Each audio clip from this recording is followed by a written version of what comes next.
Hello and welcome. My name is Tokebi Games. I am a former Roblox engineer, and I will be teaching you how to develop game mechanics. Loot drop systems are the backbone of every RPG game. In this Diablo clip, we can see how after a fight, loot is dropped. The question comes to mind on how do we replicate this system in our games? Well, I have done this before, and I will show you how. For my Roblox game, Eternal Quest, I built a similar system as seen in the Diablo clip. It replicates all the essentials, including randomized enemy loot drops, creating the loot locally instead of globally, and showing screen notifications when the items are collected. Architecturally, this is how the system looks. On the left side, we have the server actions, and on the right side, the client actions. The first action to be triggered is on the server side, and will be initiated once an enemy is killed or a chest is opened. Let's see how this event looks implemented in Roblox. Inside your NPC or chest, there should be a script that activates once the NPC has been killed or chest been opened, initiating the loot creation process. The undead script inside the NPC is not more than a few lines of code, as you can see here. Notice the inclusion of the module script. This is the script that handles the loot processes on the server side. Other than that, we have a random generation of how much loot we will give to the player. In this case, it will be 1 to 5 items. Then, we will have a call to something called the loot maker, and for every player in the server, we will generate the loot. Notice that you can restrict to how many players the loot is assigned if you keep track of who fight the enemy or opens a chest. Architecturally speaking and for simplicity, those two functions will be grouped under the generate code process on the server side. The loot maker and generate code function are located inside the loot module script. This is the main script we will be referencing from now on when speaking regarding the server actions. Let's take a look at what these two functions do. The loot maker function is a simple script that iterates over the loot folder and selects items from there randomly. The quantity of items to be selected is passed through the variable total loot. After the loot is selected, it is stored on a table for later use in the generate loot function. The generate loot function takes the loot created by the loot maker, generates a code, and calls the store code function to save it on a table at the server level. Notice that the code is generated using a tick and a random number.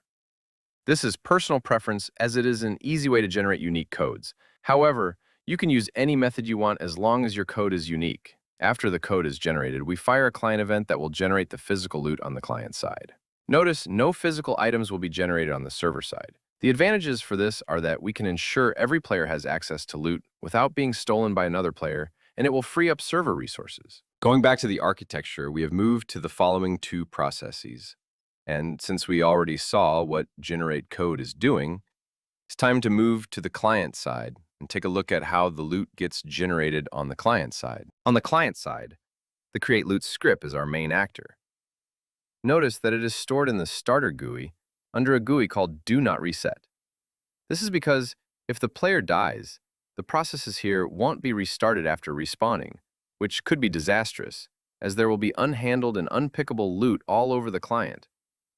Always remember to uncheck reset on spawn under the GUI properties. So how does the server interact with this script, you wonder?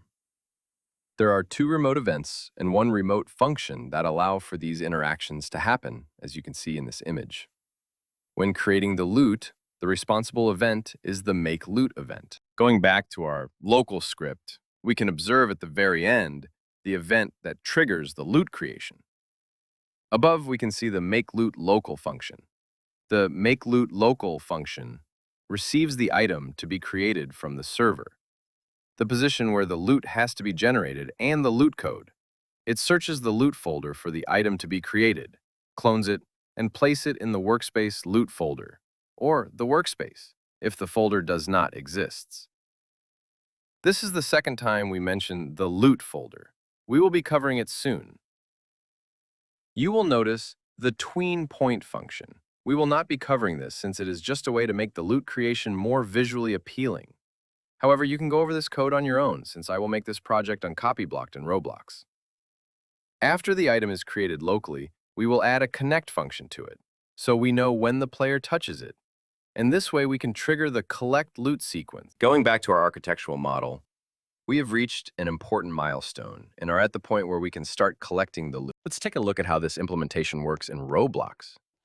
And a pretty consequent as I kill the NPCs, random loot starts being dropped. I can pick it up, and you can see the notifications on the screen. Let's dive into the code to see how these notifications are generated and understand what happens after the loot is collected. So what happens in the code after the loot is collected? Well, initially we have a couple of verifications. You'll notice the isTouched attribute and tween-end attribute verifications. The isTouched attribute is set up to prevent the connection function to send a signal more than once, avoiding collecting the same item multiple times.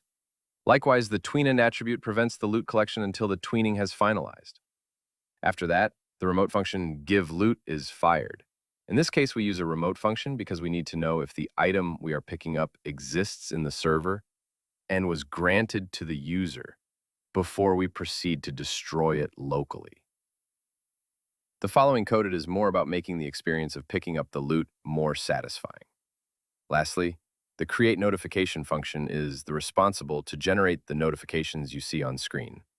You will find it at the top of the script, and it is very simple as you can see in the image.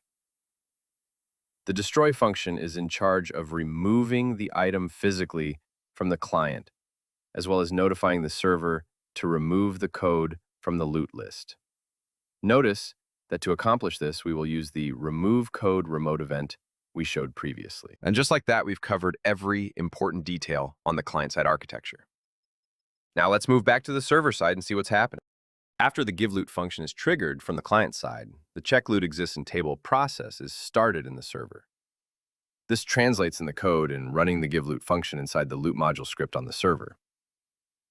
As you can see, the giveLoot function search for the item in the loot folder and make sure the code exists in the server. For that, we use the search for code function. This function returns true or false if the code is found or not found on the list. If these checks pass, then we move into assigning the loot to the player by using the assign loot function. As you can see, the assign loot function is not implemented. This is because in this function is where the data will be saved into the data store, and the implementation will much depend on how you structure the data store in your game. I can expand more on this on other videos. If you're interested, just let me know.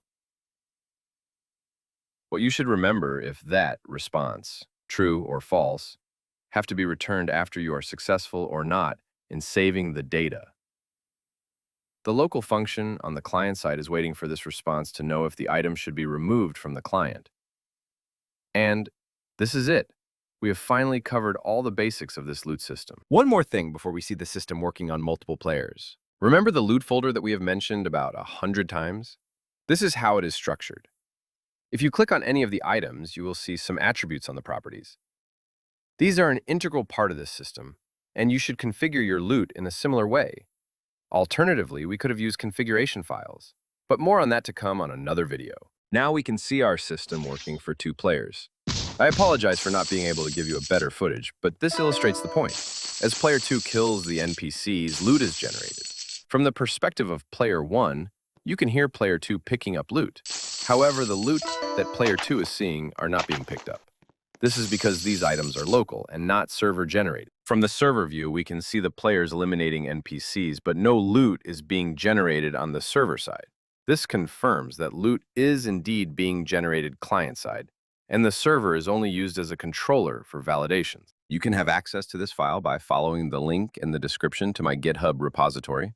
Also, please join my community on Roblox, Tokebi Academy, where you can have access to the demos and collaborate with me.